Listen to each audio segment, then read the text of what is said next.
আমার সাথে ফ্রেন্ডশিপ করবে? কেন? এমনি। আচ্ছা, এমনি এমনি কি সত্যি কোনো কারণ হয় যদি না তার পিছনে কোনো এমনি না থাকে? চ্যালেঞ্জের সে সেরা ডায়লগ আবারও ফিরে এলো ধূমকেতুর ট্রেলার মঞ্চে, যা দেবের ফেমাস ক্যাপশন এমনিকে উস্কে দিয়েছে। আবারও 10 বছর পর দেব শুভশ্রীকে একসাথে ফিরে পাওয়া গেল একই মঞ্চে। গত 4 আগস্ট ট্রেলার লঞ্চ করেছিল নজরুল মঞ্চে। মঞ্চ জুড়ে মাতোয়ারা, দর্শকদের উচ্ছ্বাস। নেটিজেনদের মনে হচ্ছে আবারও দেব শুভশ্রীকে একসাথে দেখতে পাওয়া যাবে। দেব কিন্তু কথা রেখেছে, তার কারণ শুভশ্রী বলেছিল যে তার প্রোডাকশন হাউসের প্রথম হিরোইন শুভশ্রী হতে চায়। 9 বছর আগের এই ধূমকেতু আবারও আমরা দেখতে পাবো আগামী 14 আগস্ট। একে অপরের প্রোডাকশন হাউসে কাজ করার অনুরোধ দুজনেই স্বীকার করেছে।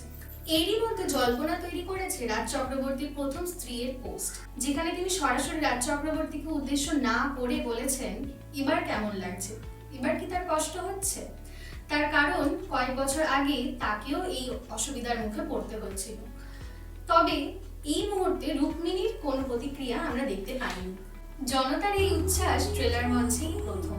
এর আগে অন্য কোনো ছবির ট্রেলার মঞ্চে এত উচ্ছ্বাস কখনো দেখতে পাওয়া যায়নি।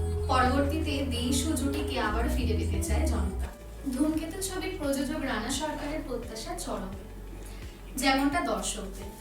দেব শুভশ্রীও এই ছবির সাফল্য নিয়ে ইতিবাচক উচ্ছ্বাস দেখিয়েছে। সত্যি কথা বলতে কি, প্রযোজক থেকে পরিচালক, নায়ক নায়িকা থেকে দর্শক, সবার মধ্যেই এই ছবির উচ্ছ্বাস এবং আকাঙ্ক্ষা তুঙ্গে।